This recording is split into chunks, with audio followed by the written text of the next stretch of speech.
ya. Baju saya jadi kuning.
Oke, halo semuanya.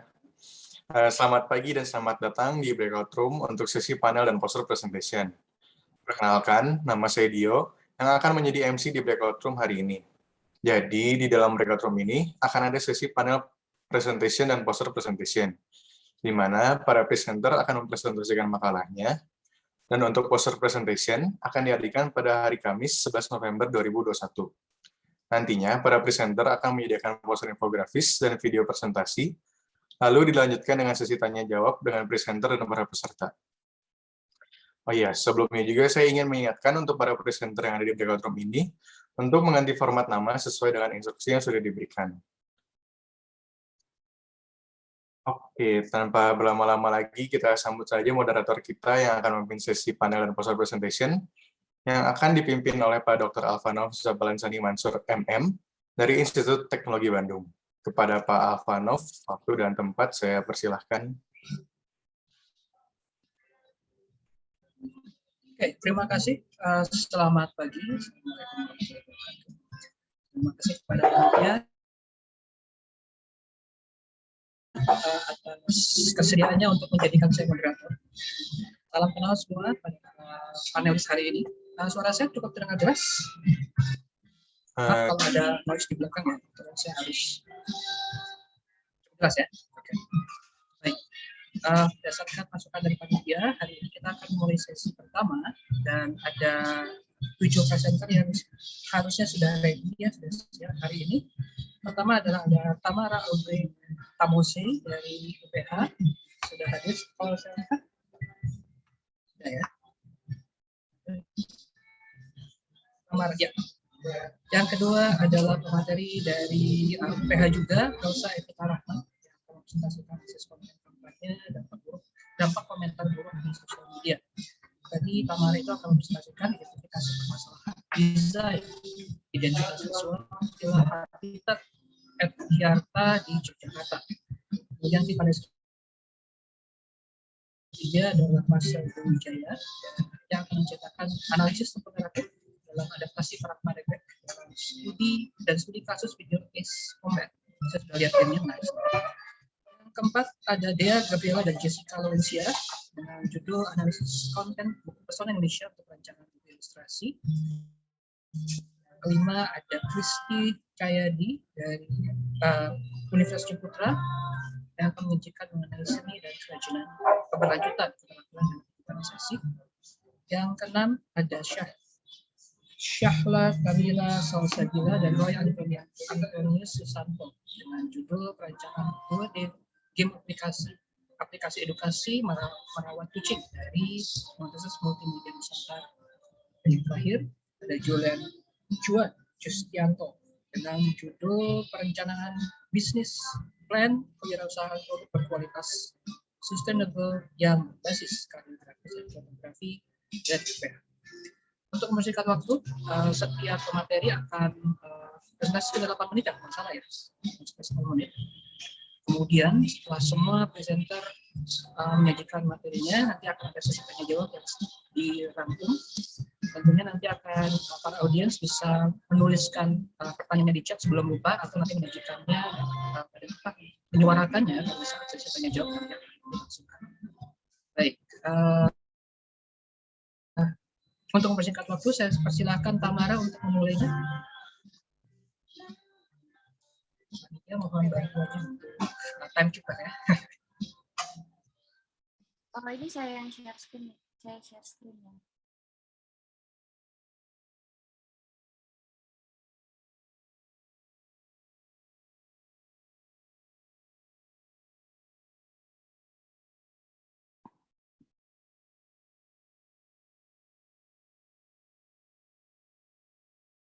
Apakah sudah terlihat?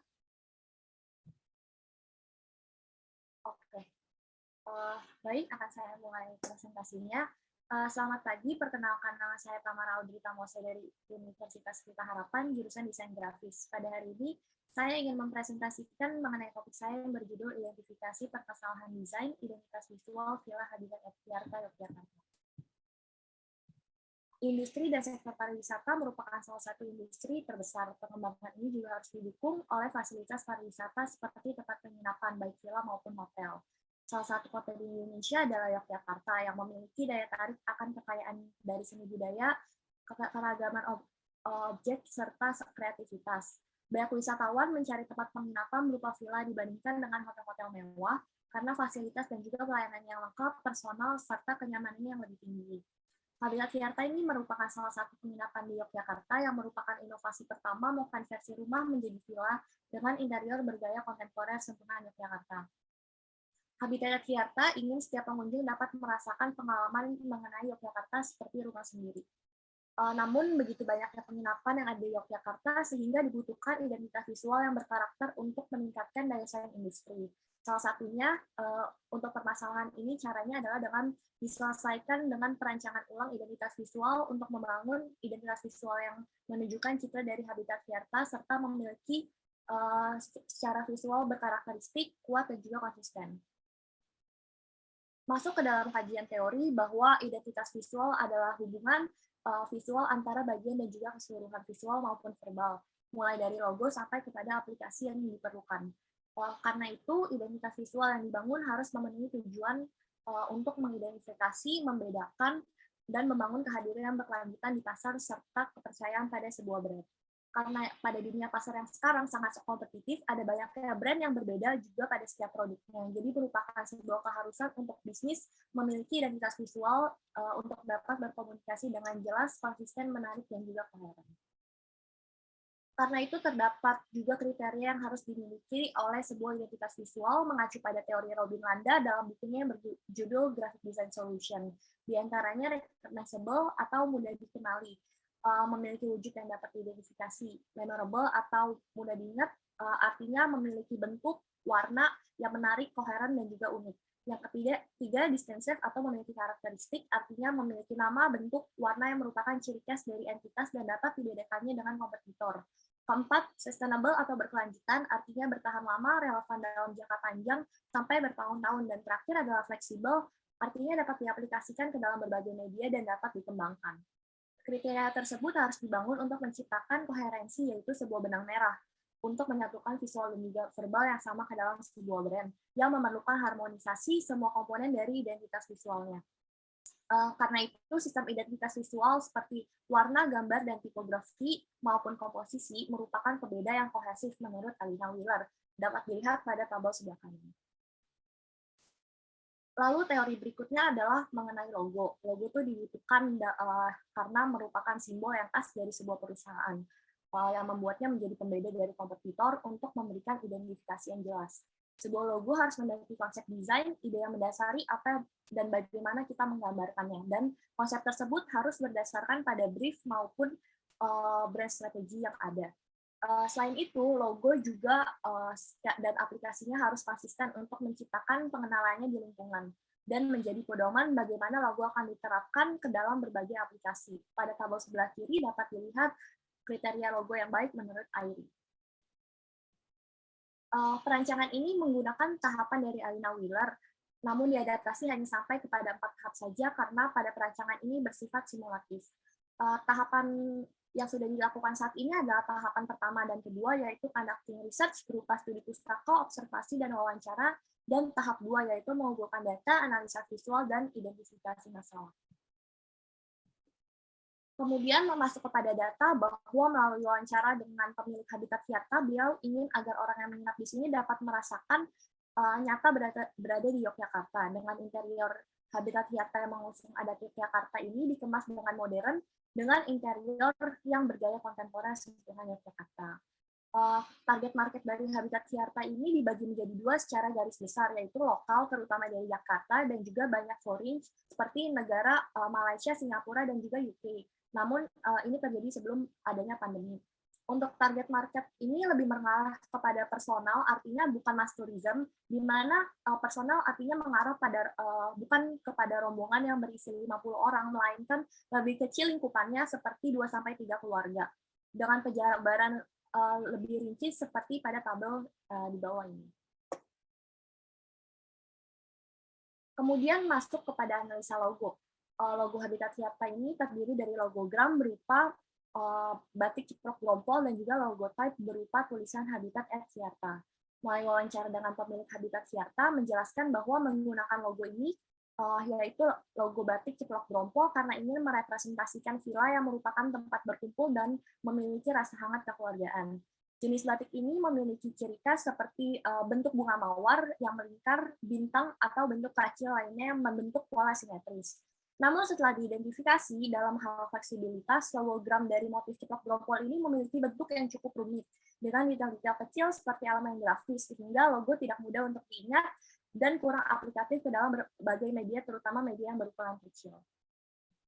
Lalu melihat juga pola dari batik ciplok grompol ini kurang dapat dikenali, karena pola batik Jogja itu pada umumnya memiliki ukuran besar dan warna-warna berdasar putih, seperti batik parang dan kawung, seperti contoh pada gambar sebelah kiri.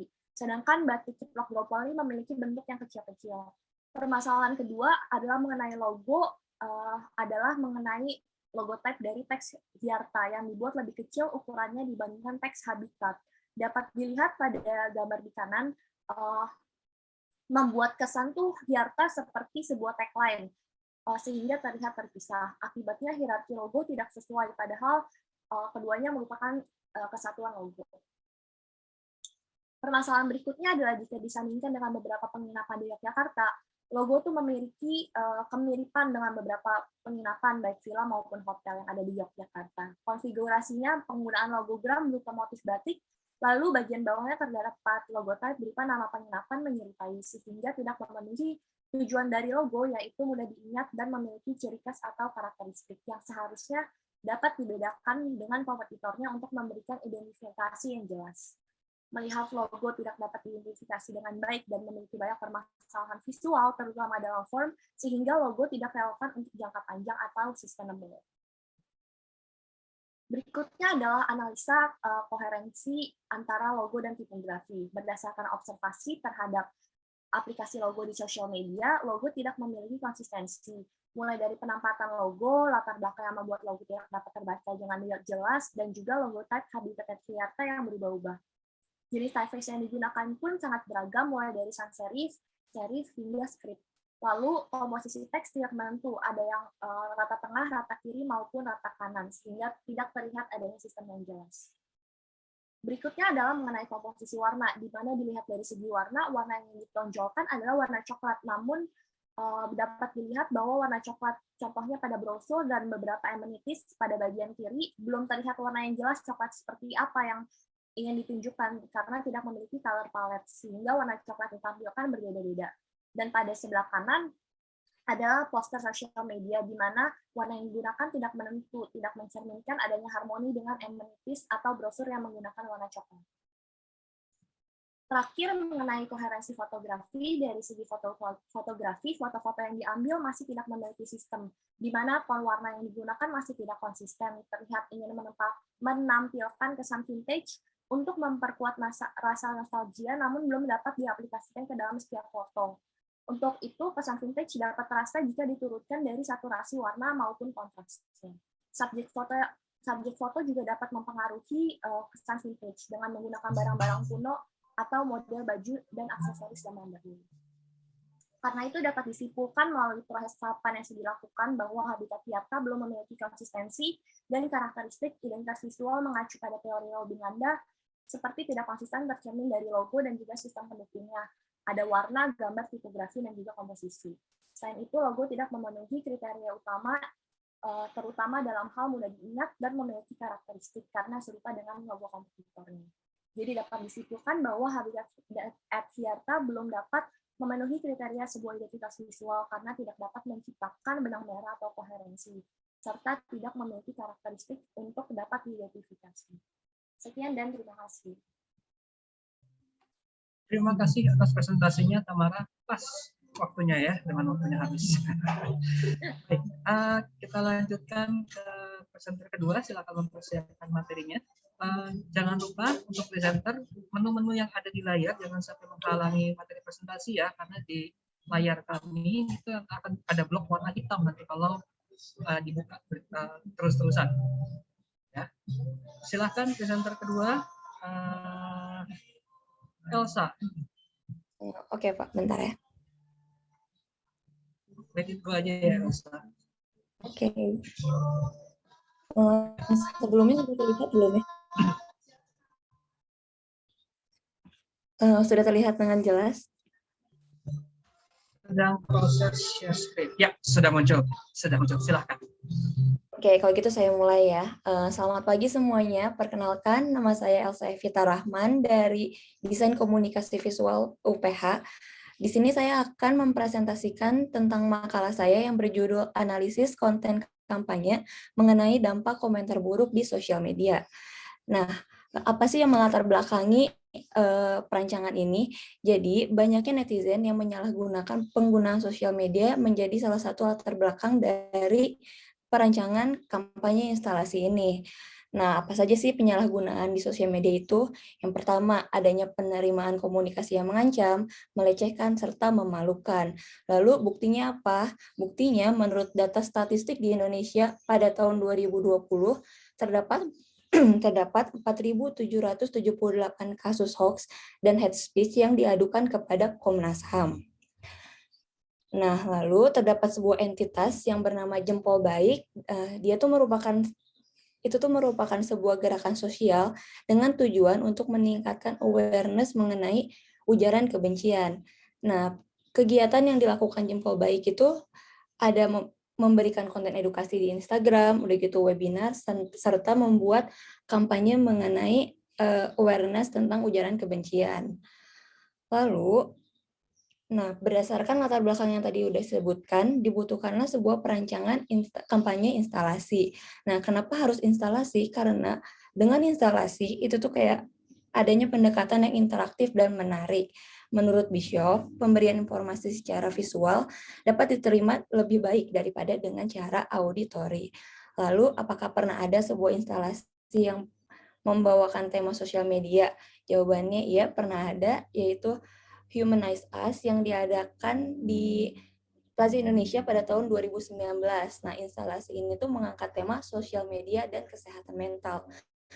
Dalam instalasi ini, pengunjung akan diajak bereksplorasi melalui sebuah labirin yang di dalamnya terdapat berbagai macam tema yang dimana setiap tema terinspirasi dari pengalaman manusia yang bertemu dengan dirinya sendiri atau individu lain. Lalu terdapat pula sebuah contoh kampanye instalasi yang dimana telah dilakukan oleh Human Rights Foundation di Korea Utara dengan judul Flash Drive for Freedom, yang dimana kampanye ini merupakan sebuah bentuk dari solidaritas yang ditunjukkan untuk warga Korea Utara yang tidak bisa mendapatkan akses untuk menerima informasi eksternal. Lalu, untuk kajian teori, di sini perancangan ini tuh akan mengacu pada teori 3 levels of emotion Three Levels of Emotion yang dirancang oleh Don Norman. Nah, dalam teori ini terdapat 3 level, yaitu visceral, behavioral, dan reflektif. Namun, tentunya tidak cukup satu teori saja, kan? Nah, untuk mendukung teori Three Level of Emotions, dibutuhkan teori lain, yaitu desain lingkungan naratif, yang dimana fokusnya itu terhadap manusia, naratif, dan lingkungan. Nah, penyampaian desain lingkungan naratif dapat dilakukan dengan storytelling yang dimana mengacu pada piramidanya Gustav Freytag yang dimana terdapat 5 tahapan. Pertama exposition, kedua rising action, climax, terus falling action, dan resolution. Lalu selanjutnya untuk metodologi, pada proses perancangan kampanye instalasi ini menggunakan metodologi desain The Design Method dari Eric Karja-Luoto, yang dimana terdapat 4 tahapan, discovery, planning, creative, dan application.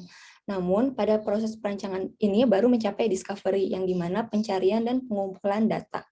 Lalu bagaimana sih kayak pencarian dan pengumpulan data yang dilakukan? Nah, yang dilakukan pada proses pengumpulan data ini dengan cara mengobservasi konten edukasi di Instagram @jempolbaik.id serta dilakukannya wawancara dengan founder dari Jempol Baik, yaitu Kak Ocha Ananda Suheri.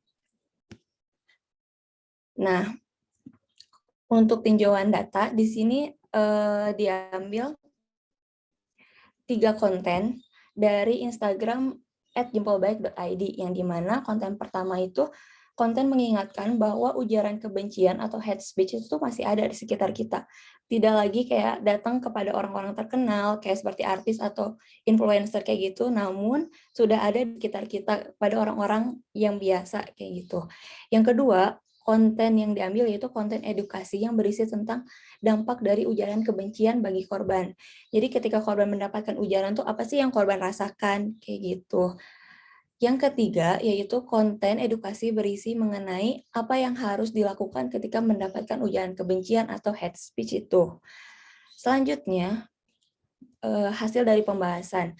Nah, hasil dari pembahasan atau hasil dari diskusi wawancara pun, kita menemukan bahwa target audiensnya itu dari rentan usia 18 sampai 24 tahun. Kenapa? Karena pada rentan usia ini merupakan rentan usia yang orang sedang aktif-aktifnya di media sosial. Lalu untuk penerapan teori di Three Level of Emotions itu yang pertama visceral, yang dimana bakal berhubungan dengan form. Nah, agar menarik, perancangan ini menggunakan pendekatan storytelling. Lalu untuk konten yang mengacu pada piramida Gustav Freytag, itu yang pertama exposition, di mana pengenalan konteks. Pengenalan konteks, konten yang akan diangkat ialah mengingat bahwa ujaran kebencian itu masih ada di sekitar kita, kayak yang tadi konten yang pertama. Yang kedua, rising action, di mana udah muncul masalah, konten yang diangkat ialah perasaan orang yang mendapatkan ujaran kebencian. Yang ketiga, crisis, di mana aksi yang mulai meningkat, konten yang diangkat ialah dampak yang terjadi ketika mendapatkan ujaran kebencian. Lalu masuk ke klimaks, di mana tahap titik balik. Nah, konten yang diangkat ialah tentang apa yang harus dilakukan ketika mendapatkan ujaran kebencian. Pada tahap terakhir, ada konten yang diangkat ialah refleksi, yang dimana kayak bahwa kayak menceritakan kayak ada nih kasusnya ini dan ada contohnya kayak gitu.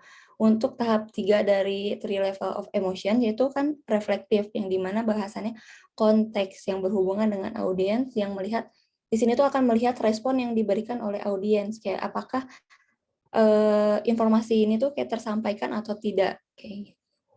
Yang terakhir ada kesimpulan yang berdasarkan hasil analisa perancangan kampanye instalasi ini dapat menjadi salah satu solusi untuk memberikan edukasi dan sosialisasi mengenai dampak komentar buruk. Dengan adanya perancangan ini diharapkan dapat memberikan manfaat bagi banyak orang serta memberikan dampak lebih bijak dalam menggunakan sosial media. Sekian presentasi dari saya. Terima kasih.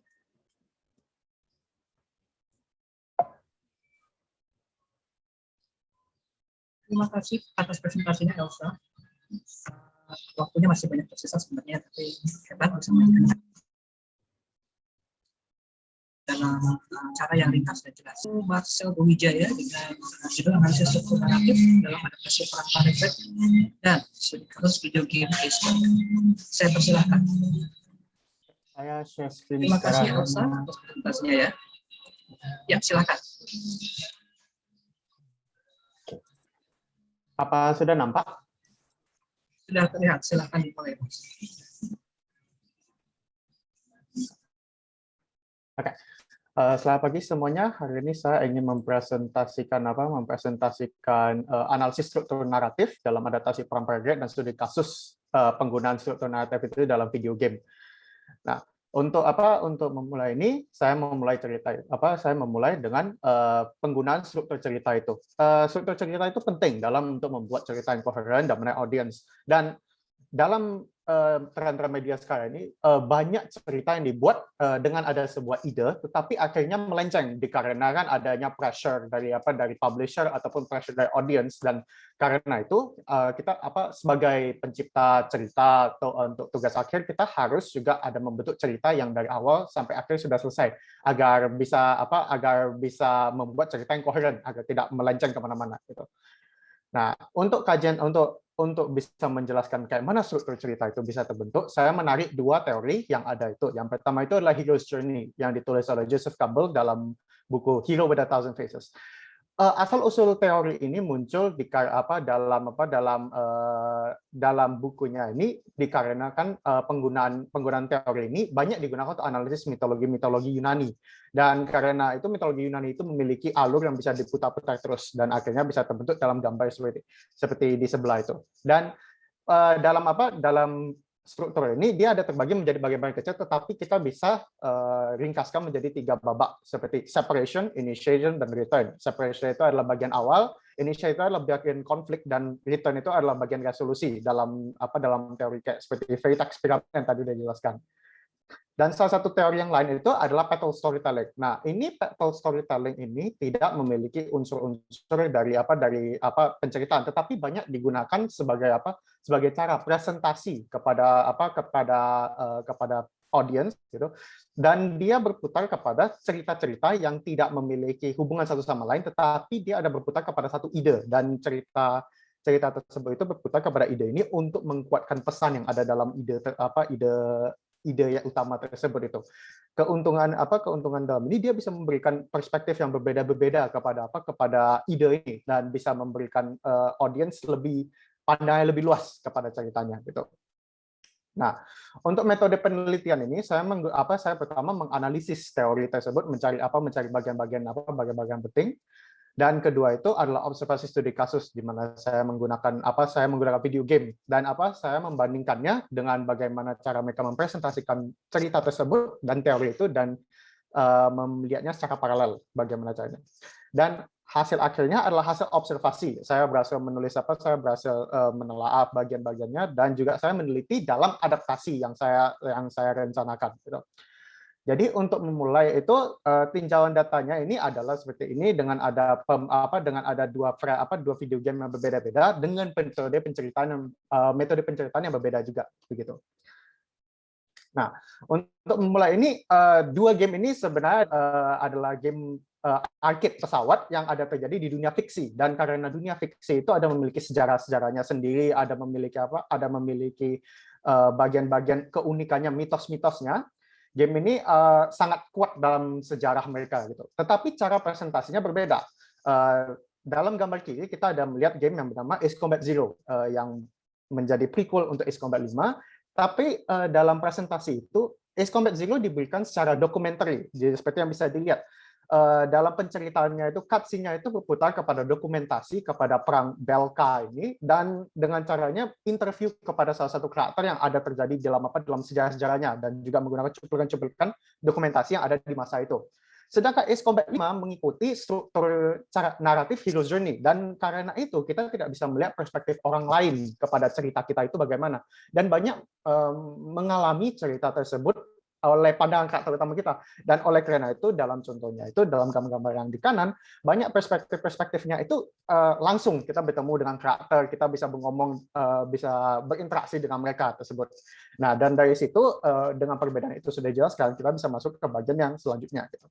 Nah, dalam tinjauan data yang pertama ini Ace Combat 5 menggunakan monomyth dia itu. Dengan menggunakan Hero's Journey, kita ada memiliki posisi sebagai karakter rookie gitu. Karakter orang-orang baru gitu yang memulai perjalanannya sebagai di bawah mentor. Dan akhirnya pada suatu saat itu kita ada mengalami konflik di mana karakter kita itu dinyatakan telah bersalah dan karena itu harus bersembunyi. Nah, dalam persembunyian itu kita harus menggali sumber daya, habis itu kita akhirnya bisa kembali sebagai pahlawan. Nah, hal ini saya telah observasikan dan banyak menggunakan teori hero's journey dalam seperti babak pertama diberikan tugas dan mentor dan suatu insiden dan itu bisa disebut the separation dan yang insiden kedua di mana mereka mengalami kesusahan dan harus mereka mencari cara untuk kembali ke dalam perjalanan mereka itu dengan menjadi initiation.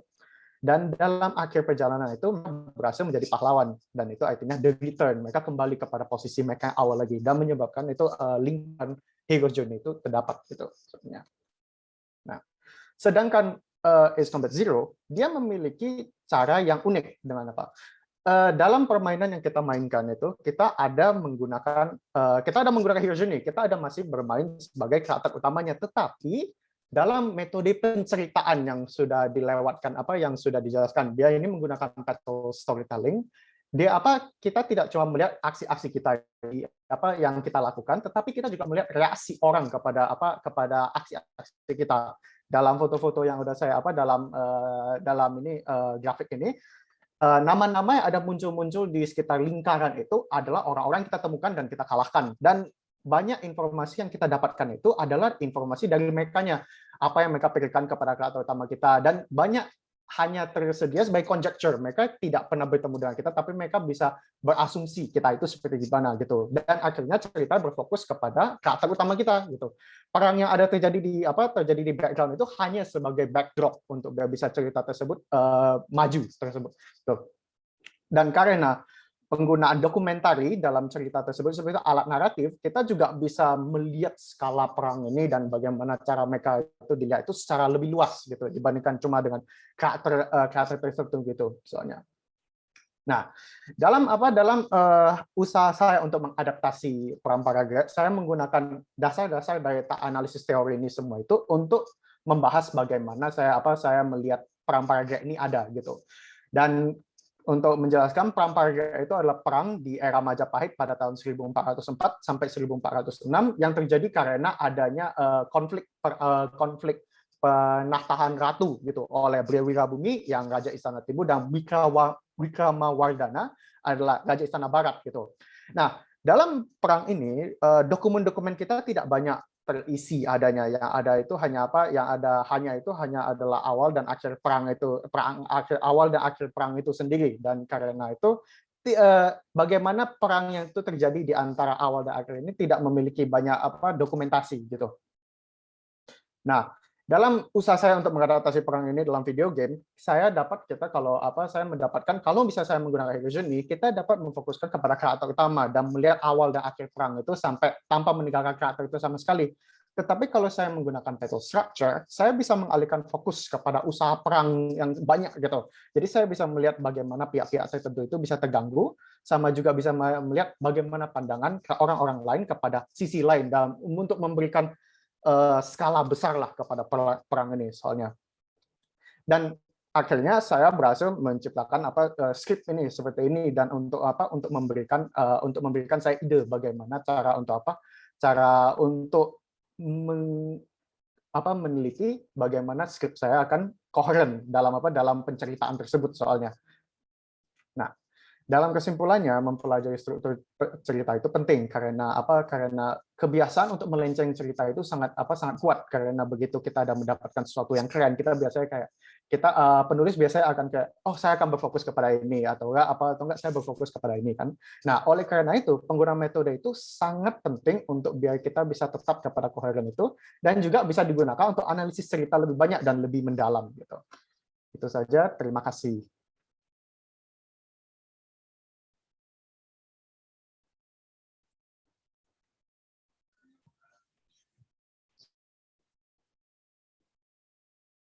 Terima kasih Marcel atas presentasinya tepat waktu. Baik, kita berlanjut ke presenter keempat, yaitu Gabriela dan Jessica Lorencia dengan judul analisis konten bahasa Indonesia untuk khusus perancangan ilustrasi. Baik, sudah Dea dan terlihat? Jessica. Atau mungkin Dea saja presentasi. Ya, Oke. baik. Baik, selamat pagi semua. Nama saya Dea Silakan, Gabriela Mbak. dari Universitas Pelita Harapan, dan saya akan memulai presentasi saya mengenai analisa konten buku pesona Indonesia untuk basis perancangan buku ilustrasi. Seperti yang kita tahu, Indonesia merupakan negara yang dianugerahi kekayaan alam, adat istiadat, serta kebudayaan yang beragam, keindahan flora dan fauna, serta pemandangan tiap daerah yang indah. Dengan banyaknya keindahan dan keragaman tersebut, Indonesia dilimpahi oleh objek wisata. Turis lokal maupun asing kerap berkunjung untuk belajar budaya, alam, serta pengetahuan mengenai artefak dan sejarah tempat tersebut. Dari sekian banyak daerah, Bali dan Nusa Tenggara Timur adalah daerah yang paling menonjol dalam sektor pariwisata. Kebudayaan keragaman daerah menjadi daya tarik bagi turis untuk berkunjung. Namun, dikarenakan pandemi, Bali dan Nusa Tenggara Timur terkena dampak wabah COVID. Banyak usaha pariwisata yang tutup, dan dikutip dari Jurnal Kajian Bali, kerugian ekonomi mencapai 9 triliun dan penurunan turis yang berkunjung sebanyak 82% dibanding tahun sebelumnya, yaitu 2019. Maka dari itu, proyek ini mengangkat pesona Indonesia terutama Bali dan Nusa Tenggara Timur agar masyarakat masih bisa menikmati pariwisata dan juga keindahan alam seolah sedang berwisata sungguhan ke sana. Lalu, anak-anak juga butuh dikenalkan terhadap pengetahuan mengenai adat dan budaya negerinya sendiri sedini mungkin. Maka dari itu, target proyek ini adalah generasi muda, terutama anak-anak, agar bisa ikut belajar mengenai kebudayaan Indonesia. Next, untuk mewujudkan itu terdapat beberapa kajian teori. Yang pertama yaitu adalah ilustrasi. Ilustrasi adalah suatu tanda yang tampak di atas kertas, muncul dalam berbagai wujud seperti diagram grafik dan coretan tangan maupun secara digital. Lalu terdapat juga buku ilustrasi untuk anak-anak. Dikatakan bahwa ilustrasi pada buku anak-anak membawa peluang baik di masa depan mereka, melatih konsentrasi dan juga mengembangkan daya ingat anak. Terdapat juga gaya ilustrasi pada anak-anak. Pada sebuah jurnal berjudul The Influence of Illustration on Children Book, dikatakan bahwa anak-anak lebih memilih gambar yang abstrak seperti kartun, naif dengan warna cerah dibandingkan gaya ilustrasi yang gelap dan realis seperti foto. Lalu terdapat teori selanjutnya yaitu warna. Warna adalah spektrum yang dipantulkan oleh objek dan berinteraksi pada mata kita. Warna berperan penting karena warna dapat menghasilkan banyak ekspresi dan juga reaksi yang menghasilkan banyak kesan. Lalu ada tata letak, yaitu adalah pengolahan komponen desain yang berkaitan dengan susunan bidang. Hal ini berperan untuk menyajikan elemen seperti ilustrasi dengan teks agar menjadi lebih mudah dibaca. Yang terakhir yaitu sistem grid, penyusun sistem tertentu dengan cara yang konstruktif. Perancangan elemen visual dengan sistem grid menghasilkan karya yang terpadu dan mudah dipahami. Lalu metode penelitian yang dipakai adalah studi pustaka. Metode ini digunakan untuk menganalisa lebih dalam lagi konten buku pesona Indonesia yang akan dijelaskan selanjutnya, yang dijadikan basis perancangan buku ilustrasi. Menggunakan studi pustaka yang dimaksud adalah untuk mengumpulkan data mengenai teori-teori buku ilustrasi untuk anak dan juga teori-teori seperti manfaat buku ilustrasi mengenai pariwisata, objek wisata, dan juga pengetahuan budaya Indonesia yang ditargetkan untuk anak-anak. Lalu entitas yang dipilih untuk proyek ini adalah buku pesona Indonesia yang ditulis oleh Ibu Anita Khairul Tanjung yang berjumlah sebanyak 238 halaman. Buku pesona Indonesia ini berisikan tentang keelokan alam Indonesia dan juga keragaman budayanya. Pengetahuan ini tidak hanya dibutuhkan oleh masyarakat general, namun juga pada anak-anak. Maka dari itu diupayakan untuk dikenalkan sedini mungkin pada pengetahuan tentang keindahan alam dan artefak negeri ini agar tumbuh rasa nasionalisme tanpa adanya paksaan. Lalu, buku ini sendiri dikarang oleh Ibu Khairul Tanjung, seseorang yang aktif dalam program pelayanan masyarakat dan kebudayaan. Beliau mendirikan Yayasan Siti Arsa dengan banyaknya program yang berjalan seperti kesehatan, kerajinan, dan pemberdayaan, dan lain-lain. Hal tersebut menjadikan buku ini spesial karena ditulis oleh seseorang yang benar-benar memahami tentang kebudayaan Indonesia. Lalu di sini terdapat interior buku pesona Indonesia. Ya, tata letak buku pesona Indonesia cukup monoton, di mana terdapat teks rata kanan kiri dan foto di sampingnya.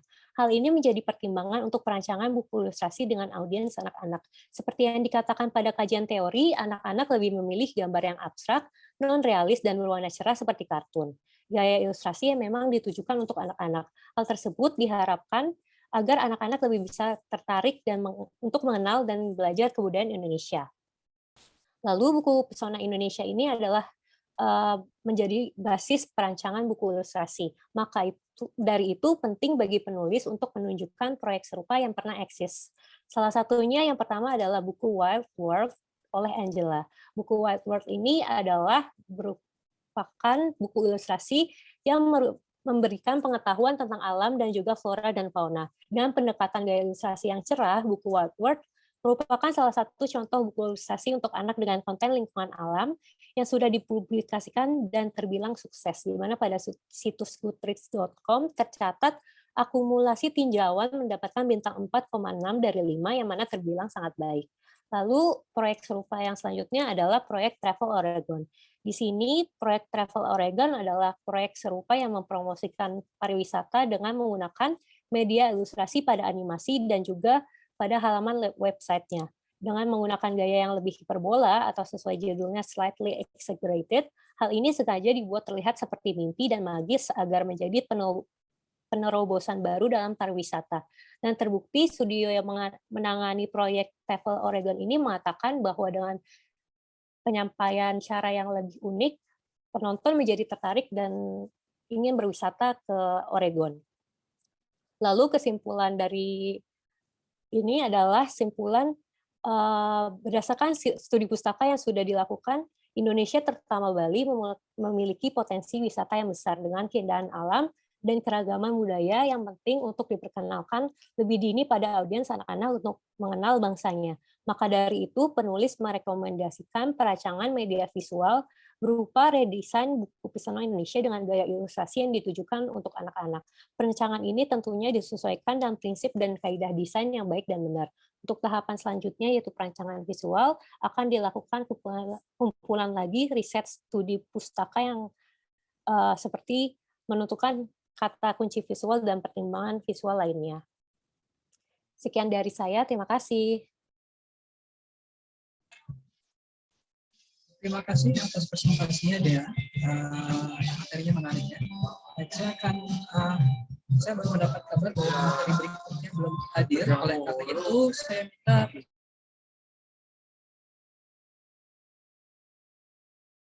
terakhir tujuan menyiapkan materi perancangan bisnis plan perusahaan yang berbasis pada gratis dan fotografi. Saya persilahkan, Juan. Oke, baik, Pak.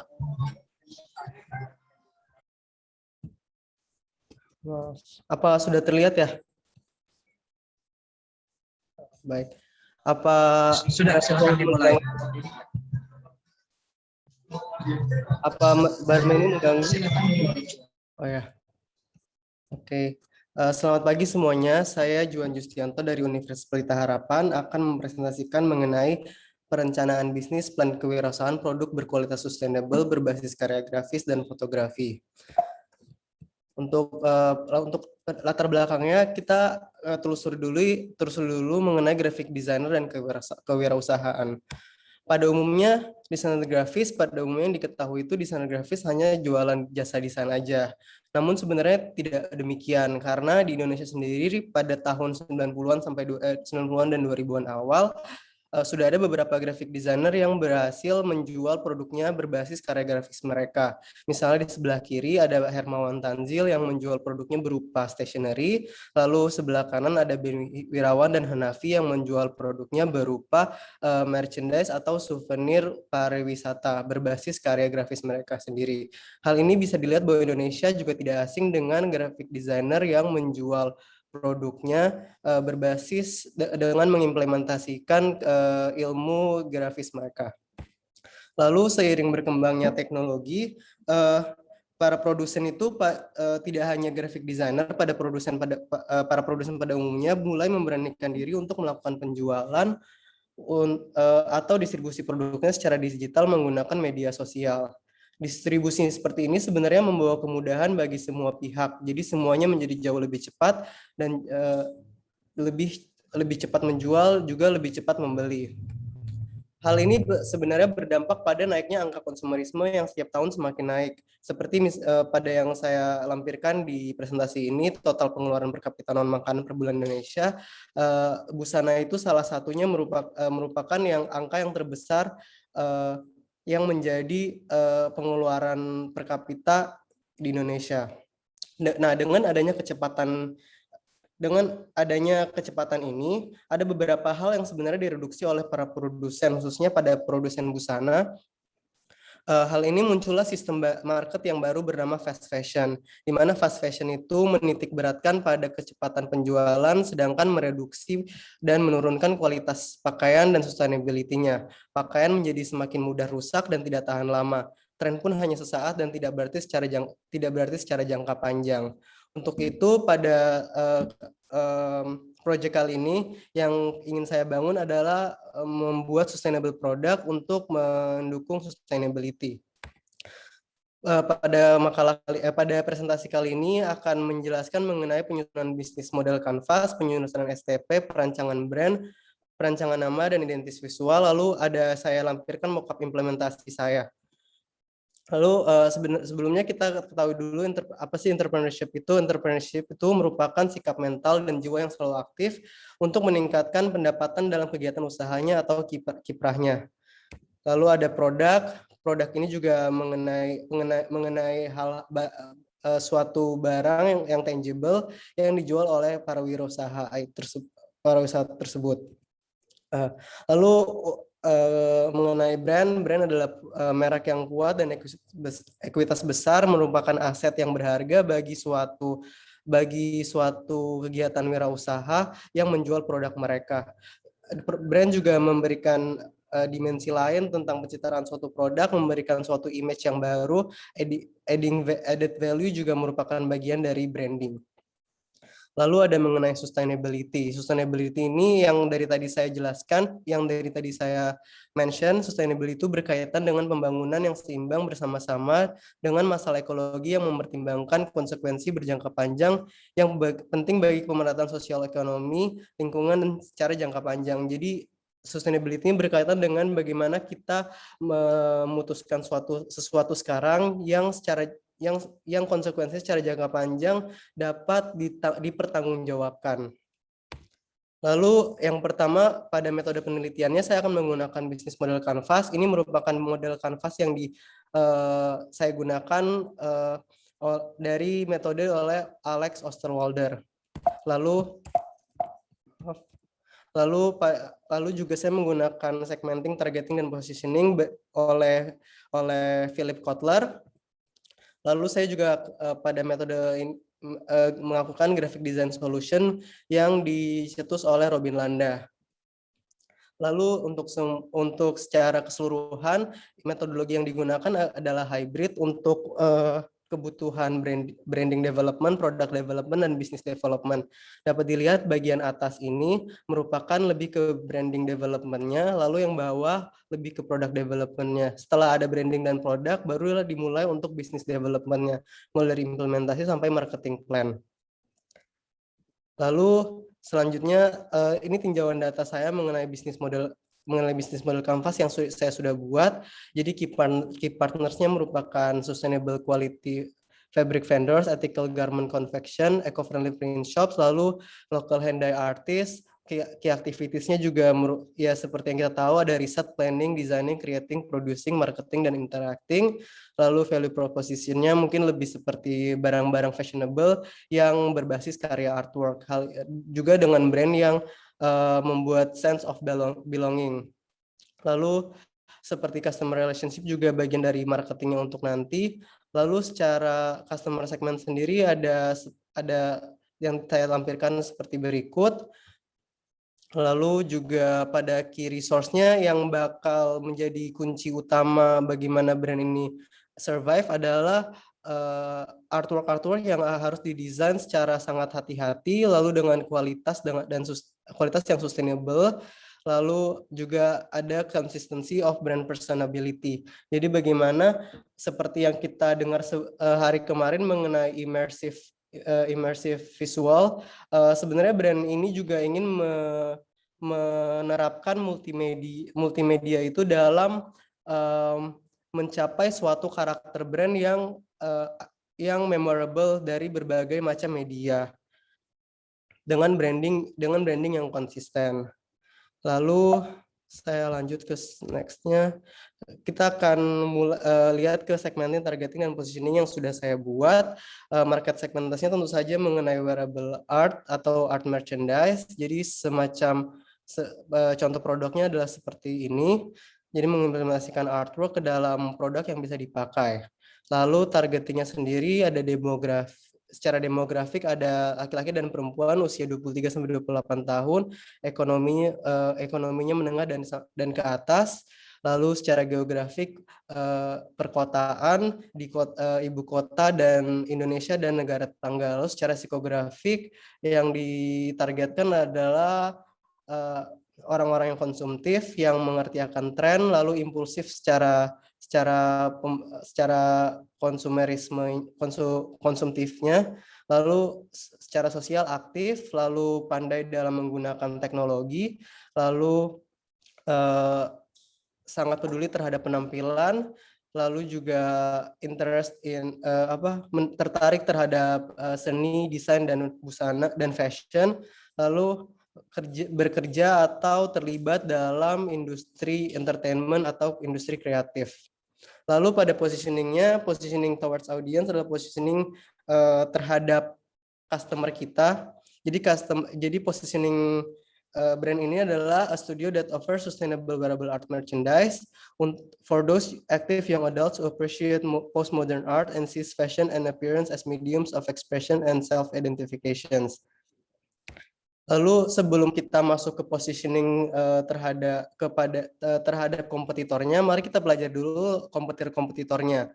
Yang pertama ada Unique on Things, lalu ada Something to Keep, lalu juga ada Art Next. Ini merupakan beberapa kompetitor yang menjual juga wearable art. Lalu juga ada kompetitor lain yang mungkin lebih ke segmentasi customer-nya. Jadi kompetitor tersebut ini paralel dengan brand ini dari segi target marketnya, segmennya juga.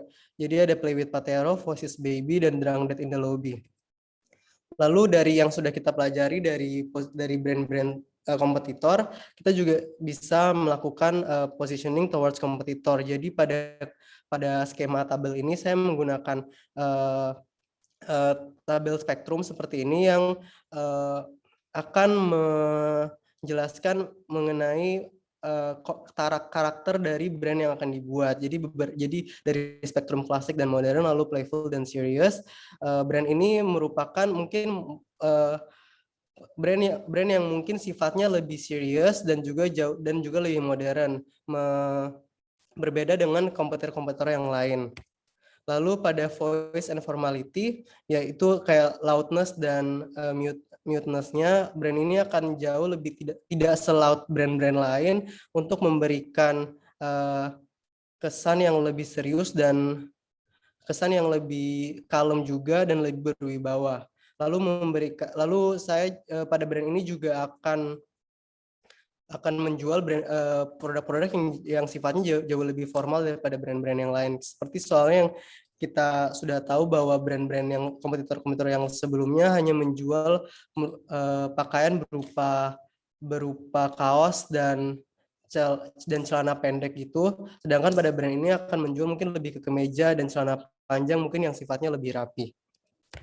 Lalu pada artwork, medium, dan style, brand-brand yang selama ini ada di lokal di Indonesia pada umumnya menggunakan media ilustrasi, sedangkan yang menggunakan fotografi masih sangat kurang. Salah satunya mungkin yang menggunakan fotografi itu Drunk Dead in the Lobby, tapi itu pun juga masih sangat nggak sebanyak itu, dan kayak fotografi cuma dikit. Lalu secara style mungkin lebih ke abstrak, namun nggak seabstrak itu. Jadi tujuannya sebenarnya untuk mengangkat suatu emosi yang diberikan pada brand ini.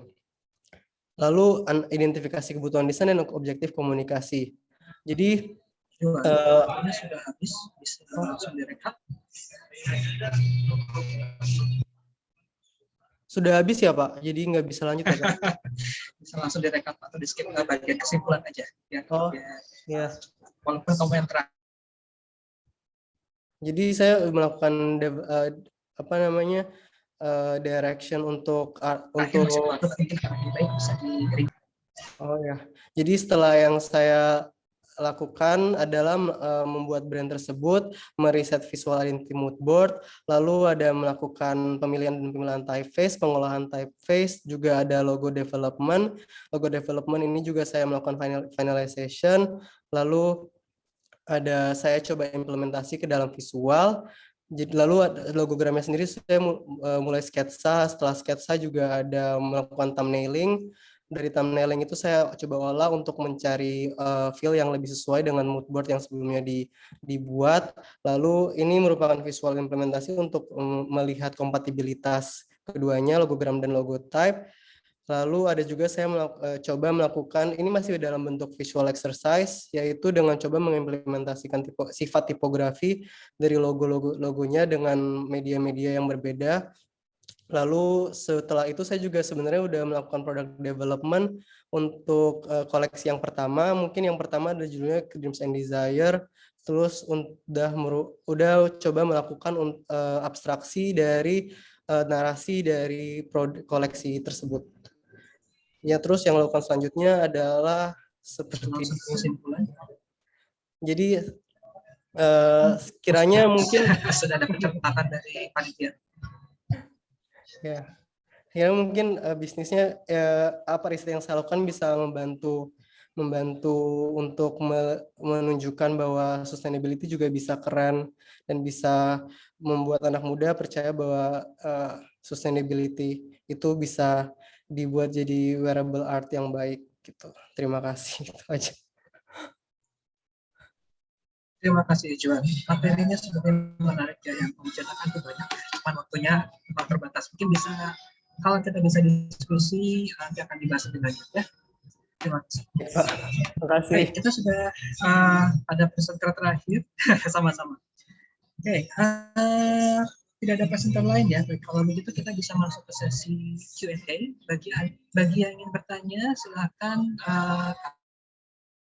Karena tidak ada yang mengajukan via tertulis, saya buka untuk sesi pertama, menyebutkan nama dan kemudian nama presenter yang dituju untuk dan kemudian adalah pertanyaan yang disampaikan. Silakan. Apakah ada?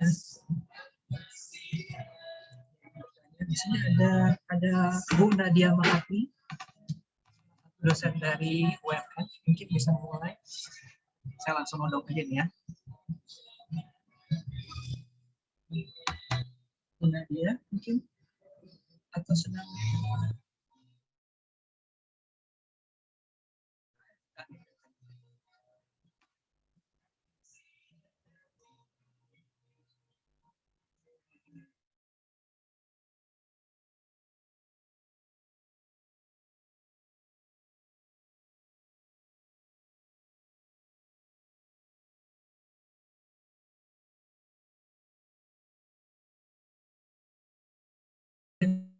mengumpulkan ingatan dulu. Saya akan bertanya dulu ya ke Tamara. Masih hadir? Ya Pak, hadir. Oke. Tamara, materimu mengenai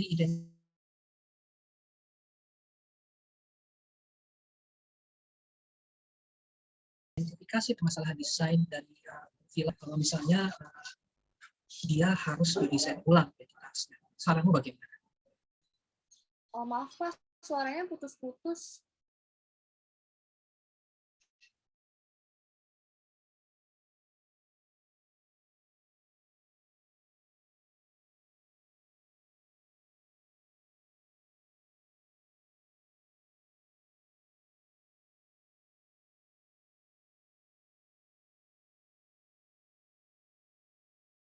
Identitas visual dari Villa Habitat.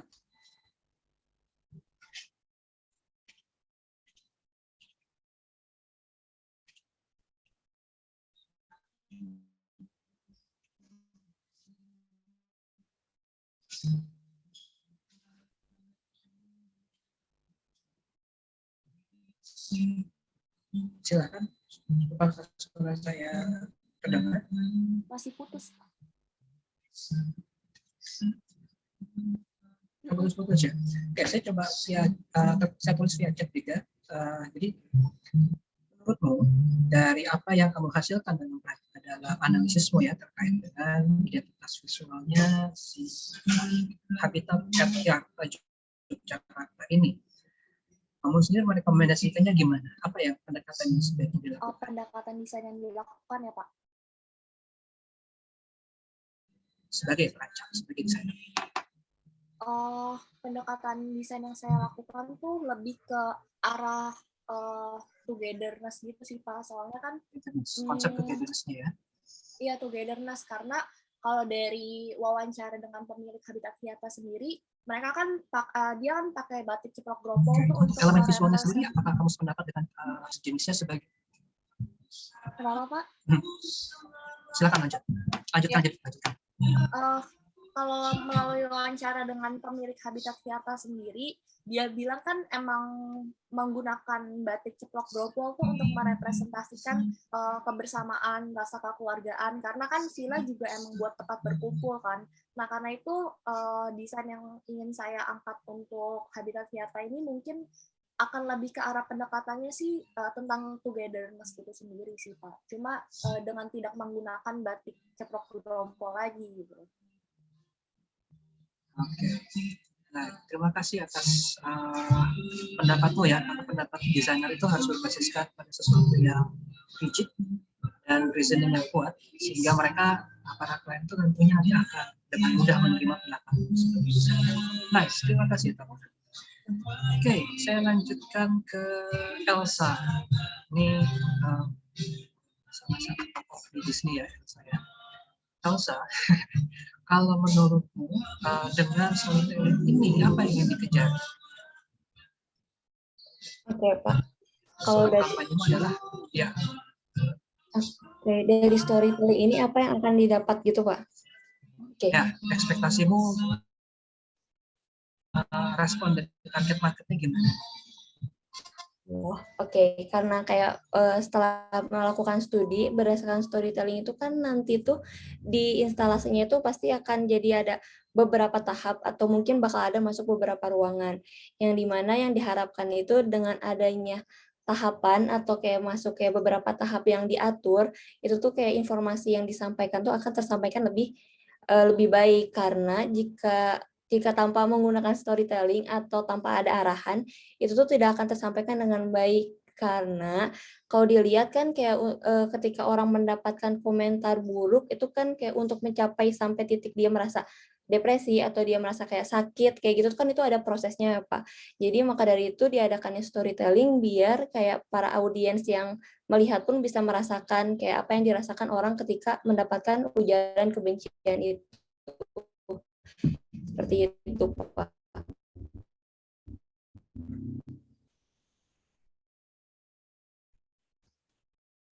Oke, terima kasih. Oke, sebelum saya akan tanya ke yang pembicara.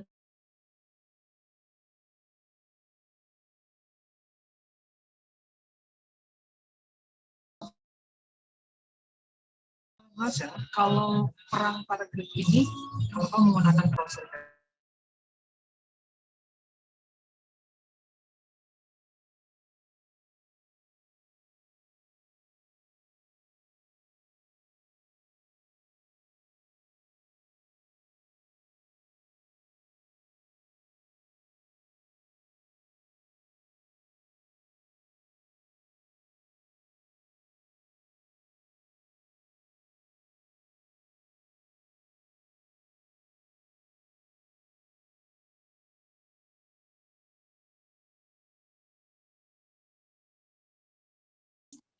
Sorry, untung mungkin betul Marcel, boleh tunggu Pak Alvan. Udah, silakan Pak.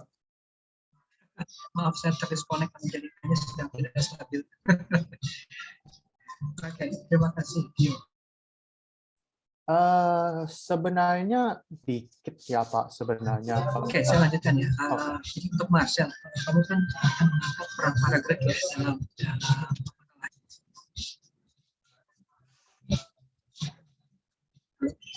suara saya terdengar lagi. Ya, pertanyaannya ada di chatnya ya, Pak? Betul. Oh Silakan. ya. Sebenarnya karena alasan kenapa saya pilih untuk adaptasi Perang Paraga ini karena rekod yang ada terjadi di antara kan tipis-tipis banget. Hanya cuma ada karakter, salah satu karakter yang ada penting yang ada muncul dalam bagian akhir yang bukan adalah Wikramawardhana sama Bre Wirabumi, cuma satu, si Raden Gajah yang membunuh akhirnya si Wikramawardhana, si Bre Wirabumi.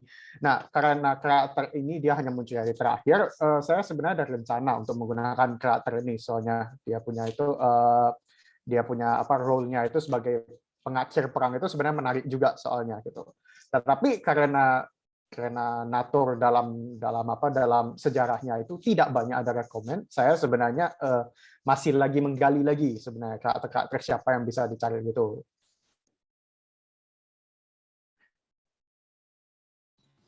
Oke, ya ini kelihatannya tantangan ya karena dalam perang ini kan ada banyak tokoh ya. Dan kalau saya lihat dari kasus yang diangkat itu tidak menggunakan hero yang sudah rigid, tapi menggunakan satu tokoh yang sifatnya from common ya, common people from zero to hero. Ini yang katanya agak susah, menjadi tantangan untuk depan. Ya. Tapi menarik, saya tunggu ya karyanya. Baik, terima kasih Mas. Oke, sebelum saya berlanjut, apakah ada yang mau bertanya? Oh, dari Christine. Baik, terima kasih atas pertanyaannya. Untuk Juan, Christine mungkin bisa bertanya langsung. Oh ya, baik Pak. Mungkin saya mau bertanya ke Kak Juan, apa daya tarik apa yang membuat brandnya nanti bisa tetap bersaing dengan brand lain yang tadi sebelum-sebelumnya udah disebutkan kayak yang Leo Unique on Things dan Some Things to Keep dan lain-lainnya itu. Terima kasih Kak. Oh ya, thank you pertanyaannya. Menurut saya yang mungkin bisa membuat bertahan dibandingkan brand lain, yang dari brand lain mungkin kan hanya jualan secara visual doang, jualan artwork, sedangkan pada brand ini tuh ada pesan yang mau disampaikan yaitu mengenai sustainability. Jadi sebenarnya tadi itu nggak sempat tersampaikan, jadi ada mengenai pesan dan kesan.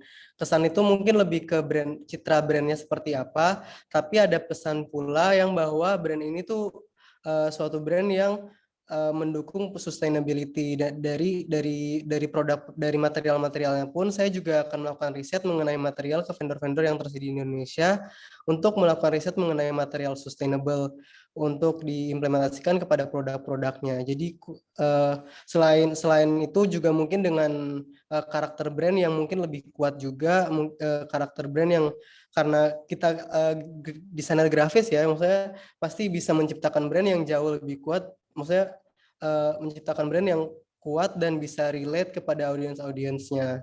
Terus emang dari brandnya sendiri tuh ada tujuannya juga membuat sense of belonging. Jadi kayak buat brand ini ingin membuat satu seperti komunitas untuk bagi konsumernya yang menganggap bahwa ya brand ini tuh keren gitu. Gitu aja sih.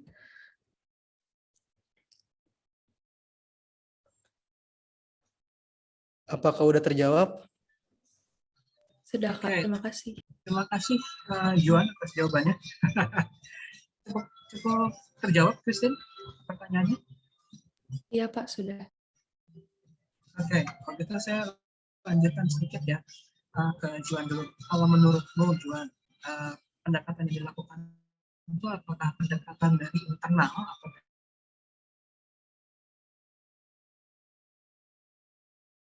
konten atau pendekatannya dari customer atau market?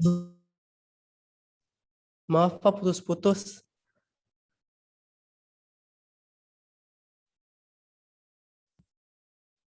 Halo? Sorry Kak, untuk kajian mungkin tunggu Pak Alvanov-nya lagi kali ya. Oh ya.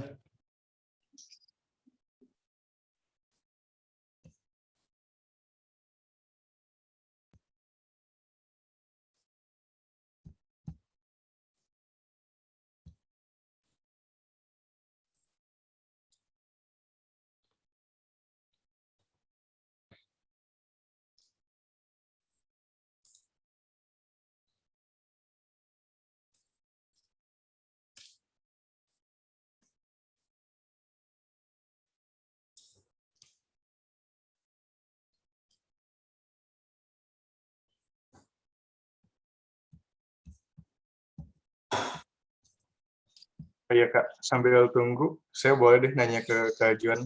Oh ya, Dibilangnya kayak buat jadi sebuah brand itu yang dianggapnya keren gitu. Nah, jadi maksudnya standar dari brand yang dibilang keren itu kayak gimana ya? Dari buat dipasarkan ke umumnya gitu. sebenarnya dari target marketnya juga kan target marketnya ke orang-orang yang bekerja atau involved di entertainment industry atau kreatif industri. Jadi dan juga saya juga pengen mengimplementasikan secara visual soal art and culture yang saya nggak ketahui. Jadi mungkin dari situ maksudnya setidaknya karena target marketnya juga udah orang-orang maunya sih orang-orang di kreatif industri sama entertainment. Jadi setidaknya kalau dilihat seperti itu punya ada niche yang secara marketing itu juga bisa bagian dari untuk orang-orang awam untuk melihat itu sebagai bagian dari step untuk mendapatkan step desire-nya gitu. Jadi pas mereka lihat orang lain pakai, komunitasnya juga banyak yang pakai, jadi kelihatan lagi tinggi dan fashionable, jadi menciptakan kayak added value gitu untuk produknya sendiri. Gitu sih. Berarti kurang lebih berarti ambil desain-desain dan kayak gitu. Bukan dari lokal gitu, tapi lebih kayak ke pop culture gitu ya. Bukan pop culture. Oh, bukan pop culture, art culture. Art sama. Jadi sebenarnya ada referensi. Jadi di presentasi sebenarnya ada referensi untuk visualnya bakal seperti apa. Yang dipakai mungkin tuh sifatnya mungkin kayak lukisan-lukisan itu mungkin terinspirasi dari Mark Rothko. Lalu juga mungkin kalau fotografi mungkin terinspirasi dari Irving Penn. Itu kan saya mau mungkin ngereferensiin lebih ke postmodern artist gitu. Bukan pop culture, mungkin lebih ke postmodern artist yang jadi karena mau sifatnya timeless sebenarnya pada brand ini juga ada sifat timelessnya itu. Nah itu juga pengen mengimplementasikan art yang sifatnya timeless tapi merupakan bagian dari postmodern art. Soalnya kalau postmodern art itu kalau kita ke MoMA misalnya ke museum-museum misalnya kita lihat postmodern artist kayak misalnya postmodern artist misalnya Yayoi Kusama itu kayaknya itu walaupun dia modern tapi artnya tuh timeless gitu, bukan something yang cuma tren sesaat. Soalnya itu bagian dari ekspresi satu orang. Jadi bukan sesuatu yang trendy seperti kayak brand Supreme atau brand apa Treasure gitu kan soalnya pop culture banget. Tapi brand yang saya mau angkat itu mungkin lebih ke art culture-nya gitu, lebih ke postmodern artist. Postmodern artist itu sifatnya mungkin lebih seperti begitu. Sebenarnya ada sih referensinya cuma tadi nggak sempat. Oke, baik Kak. Terima kasih jawabannya.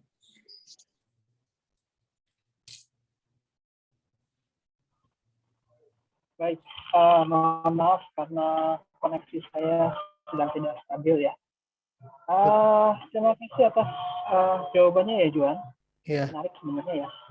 Baik, saya mungkin untuk berlanjut ke presenter yang tadi saya lewati dia tentang buku pesona Indonesia. Nah, buku ini pertanyaan saya adalah buku ini kan hitungannya tebal ya dan sebenarnya lebih banyak tulisan dibandingkan gambar. Menurutmu pendekatan apa yang ingin kamu lakukan dengan membuat menerjemahkannya menjadi buku ilustrasi anak? Silahkan deh.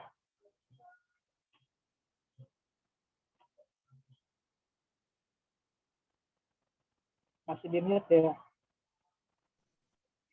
Halo, ya sorry Pak. Ya, untuk jawabannya pendekatannya adalah pendekatan dalam basis ilustrasi yang tentunya tadi udah dikaji dengan teori-teori ilustrasi apa yang cocok untuk anak-anak kan. Jadi kalau buat kajian teori yang sebelumnya disebutkan kalau buat anak-anak itu lebih cocok yang lebih abstrak atau yang lebih mengarah tidak realis dan lebih ke naif. Dan juga referensi-referensi yang sudah saya lakukan tadi itu kayak White World atau Travel Aragon, mereka lebih pakai ke style yang stylized yang lebih lebih cocok untuk ditargetkan untuk anak-anak. Jadi untuk pendekatan yang akan saya lakukan untuk perancangan visualnya sendiri, saya akan melakukan ilustrasi agar teks itu bisa seimbang. Jadi ilustrasi diimbangi dengan teks yang lebih stylized, yang cocok untuk ditargetkan dengan audiens anak-anak. Oke, kalau dari dua sampel yang kamu ambil ya, dia satu buku tentang Travel to Oregon sama yang begitu apa tadi yang illustration Wild World. Nah, kamu sih lebih cenderung ingin mengangkat dengan pendekatan yang mana di antara? Pendekatannya mungkin hybrid gitu sih Pak. Jadi sebagai kan benchmarking. Kalau Travel Oregon sendiri buat target audiensnya kan dia lebih ke general masyarakat dan yang satu lagi yang Wild World itu emang buat anak-anak. Jadi kalau misalnya saya untuk benchmark-nya sendiri lebih ke di tengah-tengah, jadi stylized, nggak benar-benar yang naif, benar-benar kayak coretan anak-anak, tapi tetap dibuat kesan fun dan juga menarik untuk anak-anak. Jadi ada sisi yang seperti Wild World yang emang cerah, bright, terus itu disisipkan juga kayak culture-nya, terus tapi tetap stylized, jadi menarik gitu, kayak bikin penerobosan baru di sistem pengetahuan pariwisata, gitu Pak. Oke, terima kasih atas jawabannya. Baik. Iya. Terima kasih atas diskusinya dari setiap presenter. Saya akan mencoba merekam dulu ya, karena mungkin juga amanat dari panitia. Untuk mayoritas presenter di sini, karena banyaknya adalah mengangkat dari tugas akhir ya, saya lihat ya, mayoritasnya. Dalam sebuah makalah ilmiah itu sebaiknya difokuskan apa yang ingin disajikan, apakah rancangannya, apakah analisis proyek sejenisnya gitu ya, tapi sebaiknya jangan digabung keduanya, karena nanti kajiannya itu akan cukup membingungkan untuk yang baca. Alhamdulillah kalau presentasinya tadi bagus, tapi kalau ngelihat masalahnya cukup bingung, ini mau ngomong yang mana gitu ya. Contoh misalnya yang Samara ini analisisnya, karena analisisnya adalah identitas visual dari gambar dan tipografi, hologram dan logotype, fokuskan di dua aspek itu. Ya. Sedangkan untuk Salsa, menarik bahwa ada komunitas jempol baik gitu ya, sehingga kalau saran saya, karena ini adalah sebuah ide yang akan didevelop, sebaiknya mengkaji kampanye yang sudah pernah ada, plus minusnya di mana. Ya, karena ini kan yang akan dibuat sebenarnya sebuah kampanye yang belum di-develop lebih lanjut ya. Kemudian untuk Marcel, nah ini terus terang kalau saya lebih cenderung kalau Marcel lebih inspirasi tentang cara-cara bercerita dari Ace of Combat. Karena mereka kan punya banyak serinya ya, dan ini punya pendekatan yang berbeda. Nah, dari situ, kalau misalnya baru disimpulkan, untuk mengangkat topik mengenai perang, sebaiknya pendekatan seperti apa yang diangkat. Tidak perlu menyebutkan perang karet dulu. Ya. Nah, untuk dia sama sebenarnya artikel ini bisa jadi dua artikel yang terpisah sebenarnya ya, dan dua-duanya fokus. Satu adalah membahas mengenai buku pesona Indonesia sendiri saja dari aspek komunikasi visual, bahwa pesona Indonesia itu harusnya banyaknya visual, pemandangan, budaya, tapi banyaknya teks misalnya, analisisnya seperti itu. Atau yang kedua, mau mengkaji dua buku yang kamu anggap bagus untuk anak, yaitu Travel Oregon sama Life ya. Dari situ, menurutmu mana yang lebih baik untuk anak Indonesia? Tanpa menyebutkan pesona Indonesia dulu. Itu akan lebih tajam untuk artikel ilmiah. Untuk tugas akhir nggak masalah, memang digabung proses. Ya.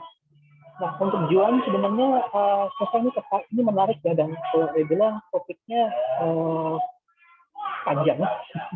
Hanya saya ingin mengemphasize di bagian bisnis kanvas modelnya saja. Bisnis kanvas model itu pendekatannya bisa dari dua sudut pandang. Pertama adalah dari konten. Juan ini mendevelop konten apa dulu. Jadi nanti dibahasnya tabel sebelah kiri, ya, tentang value-nya dulu, value proposisinya apa. Baru nanti isi yang lainnya akan menyebar. Pendekatan kedua adalah market maunya apa. Kalau market maunya apa, Juan nanti bisa melihat dari tabel sebelah kanan, yaitu customer preferences, customer segmentation, channel, dan kawan-kawan. Baru diisi tabel-tabel yang lain. Itu pendekatan yang bisa dilakukan. Apalagi di sini yang diangkat adalah karya-karya desain pada wearable ya. Wearable-nya menarik karena bahkan Juan sebenarnya bisa melakukan pendekatan dari proses bisnis yang berjalan. Contohnya adalah apa?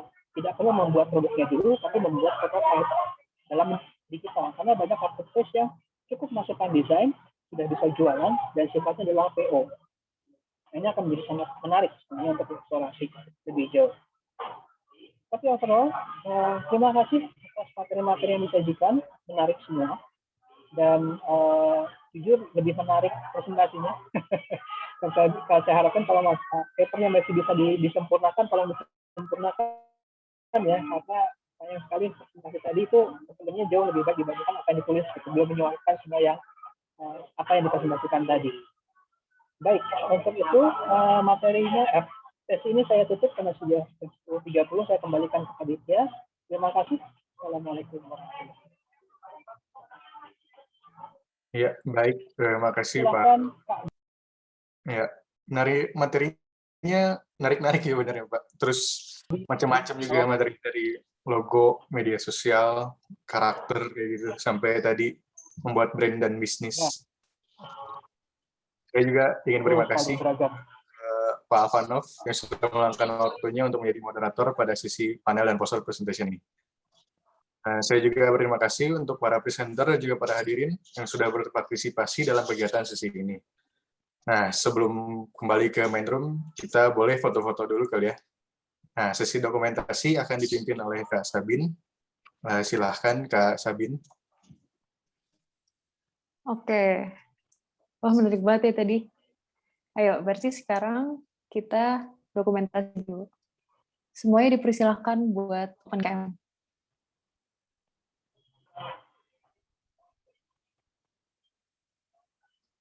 Ayo rapi-rapi dulu, dandan. Oke, ini ada 13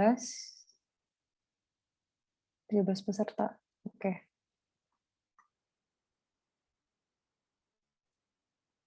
Oke, aku mulai ya. Untuk slide pertama, mulai 1, 2, 3. Untuk slide kedua, 1, 2, 3. Oke, slide ketiga, 1, 2, 3. Oke, ini yang terakhir. 1, 2, 3. Ya. Terima kasih semua. Oke, terima kasih Kak Sabin. Nah, sampai bertemu di sesi selanjutnya ya kepada para hadirin. Dipersilahkan untuk kembali ke main room dengan cara menekan tombol lift breakout room dan bukan lift meeting untuk melanjutkan sesi acara selanjutnya. Oke, makasih semuanya.